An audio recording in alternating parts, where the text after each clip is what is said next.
Hello, hello, hello. Welcome, welcome, welcome to Walking the Path. I am so grateful that you guys are here. Thank you for streaming in. I know people are streaming in. And while people are coming in, I am at Rythmia today.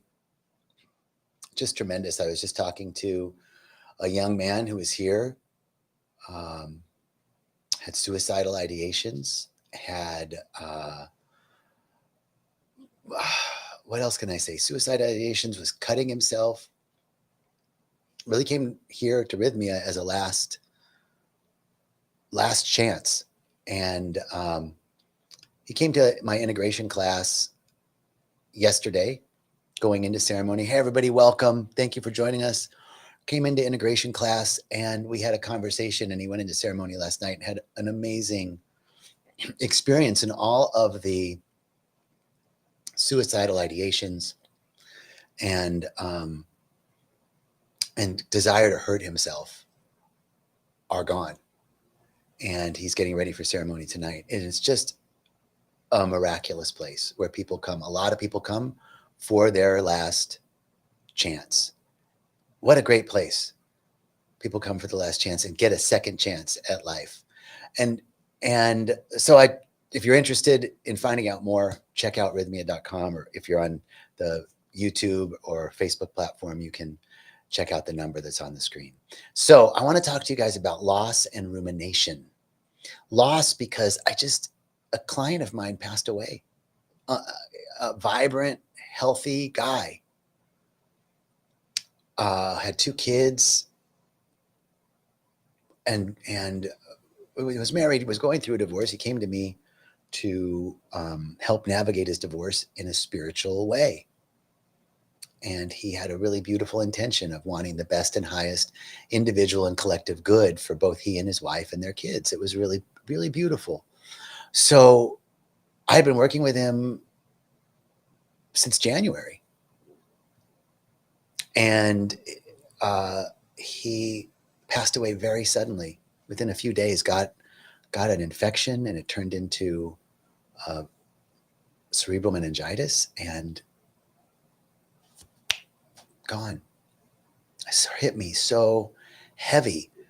And of course, I just spent the morning with his sister, who was here visiting, and the family's taken aback.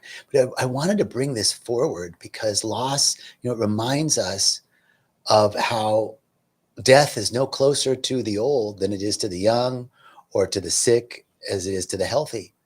And it reminds us that this life is precious, that really, really, really all we have is right now. All we have is this moment, and to be here in this moment. And I was talking to my client's sister, and she was like, I think I'm in shock right now.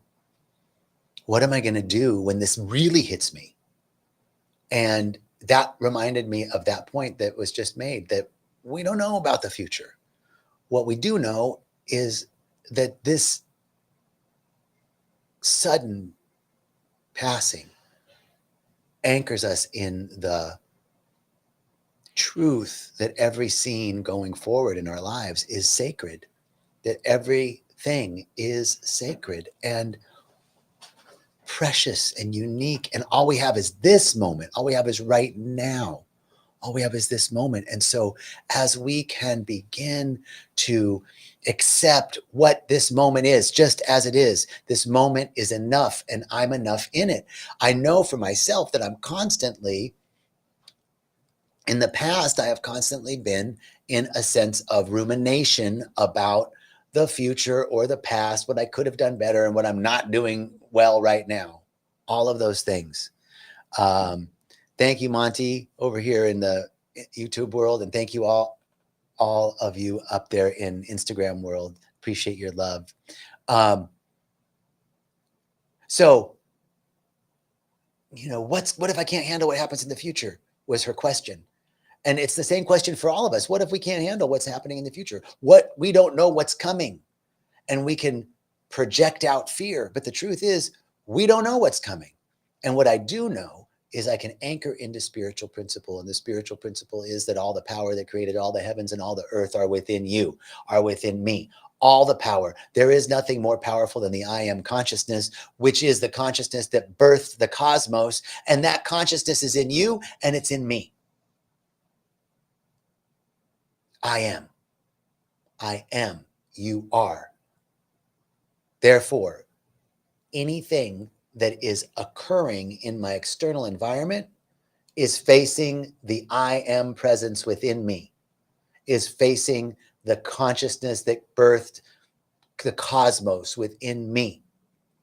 And as we hone our spiritual practice to stay connected to that which is true, that which is real, that which is enduring, that which is unchanging, that which is the truth with a capital T, that which is real with a capital R, that which is eternal, we call it God, we call it the singularity, we call it the unified field, we call it the presence, we call it Mother, Father, we call it God, Goddess, whatever you want to call it. Standing here in this moment, we can anchor ourselves in connection to that within us and receive insights and direction. But we have to be in the present moment to do that.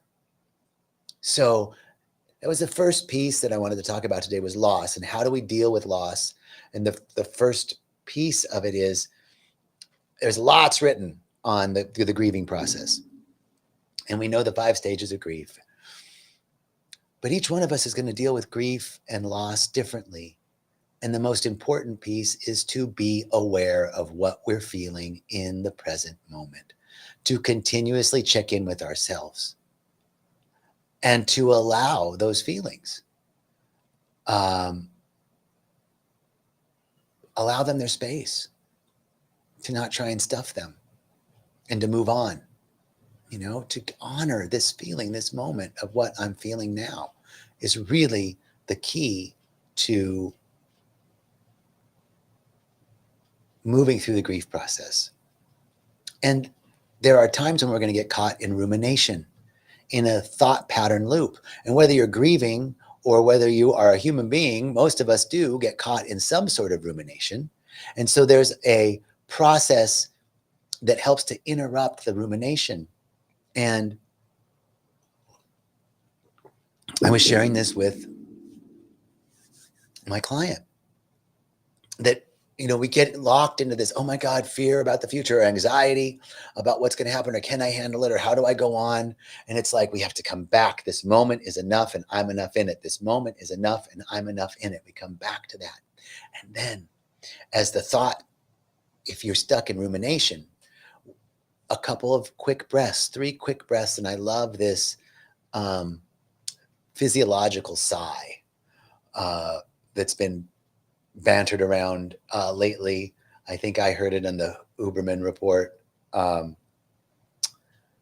it's a great breath to bring immediate peace and calm. And it's 2 quick inhalations through the nose and a sigh out through the mouth.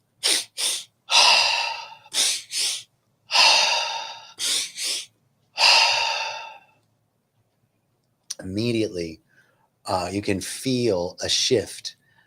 2 deep, profound inhalations and an exhalation through the mouth, into the nose, out through the mouth.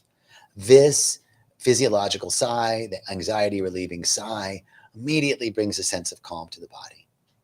And then from that sigh, I check in with myself. So this is the first part of stopping rumination. And it's also the first part of the grieving process is, what am I feeling? Let me check in with me. I've got to be centered in me. So we check in. What am I feeling? I'm feeling fear. I'm feeling anxiety. I'm feeling worried. I'm feeling sad. I'm feeling lonely. What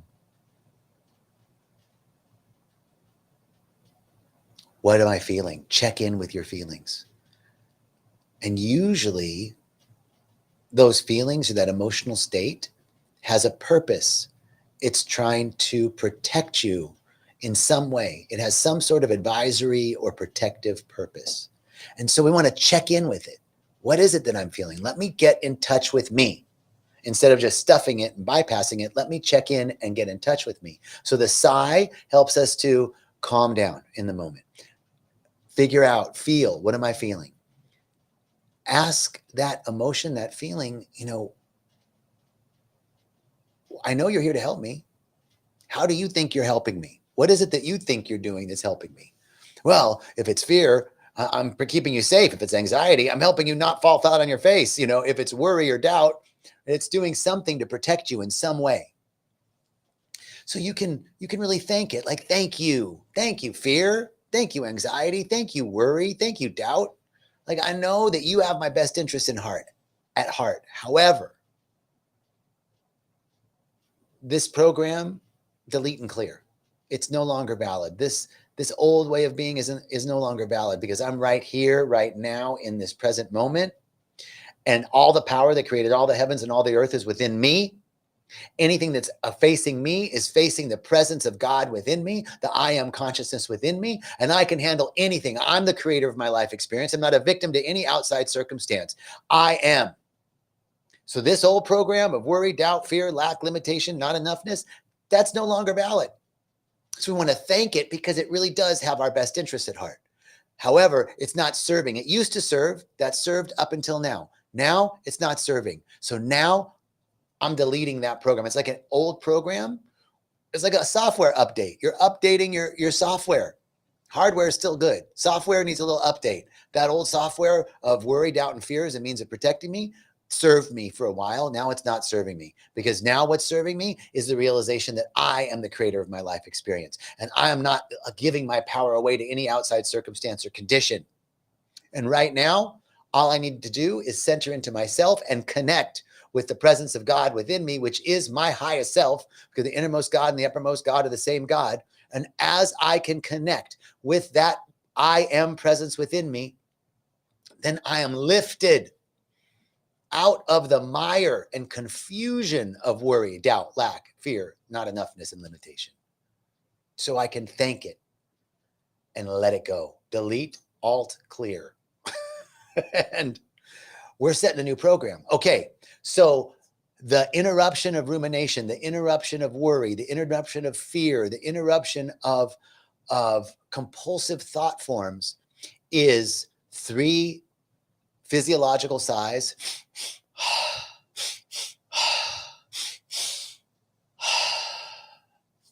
Connect with yourself, identify what you're feeling, get in touch with that feeling, ask how it means, how it's helping you. How are you intending to help me? I know you have a helping role.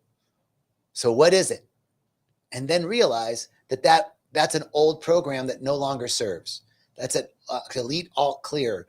I need a software update. My new software update is I am one with the I am presence within me, and that anything that is any circumstance or condition that is coming at me is facing the presence of God within me, which is all the power that created all the heavens and all the earth, period. And then we move on our way. Take 3 more deep breaths. Breathe again. 3 deep inhalations. And move on your way. That is our breath interruption technique. I think that's a thought interruption technique that interrupts the rumination, interrupts the cycle, interrupts that which is no longer serving us, and helps us to anchor in that which is true and what we're calling forth, which is our own power. We're calling forth our own power, that I am the creator of my life experience. The buck stops here. If I'm unhappy with something that's going on in my life, I ultimately have the responsibility for it. And the only responsibility that I have is how I relate to what's going on. That's the only ability I have to respond, is how to relate to what's happening. And I choose to relate to it like I'm the one I'm the one that has the power. All the power is within me. I'm creating a new life. I'm creating a new experience. I think that's it. I think that's our Facebook Live, Instagram Live, YouTube Live. That's our live stream for today. I'm really grateful to speak with you guys today. Thank you. Let's see. Can you also use the questions you taught us at Rythmia? Like, when was the first time I felt this emotion? Perfect. Thank you. Thank you. Yes, that's a great question from Instagram world. Was like, there's 4 questions that we teach at Rythmia, which is, what am I feeling? Is this a familiar feeling in life? When's the first time I remember feeling this way? And who have I become as a result? 4 powerful questions that we use to guide people here. You could ask those questions too. Absolutely. Great question. Thank you. Thank you, Lulu. All right. Many blessings, richest blessings, peace and richest blessings to you all. I will see you next week, 1 o'clock Mountain Time on Thursday. Peace and blessings.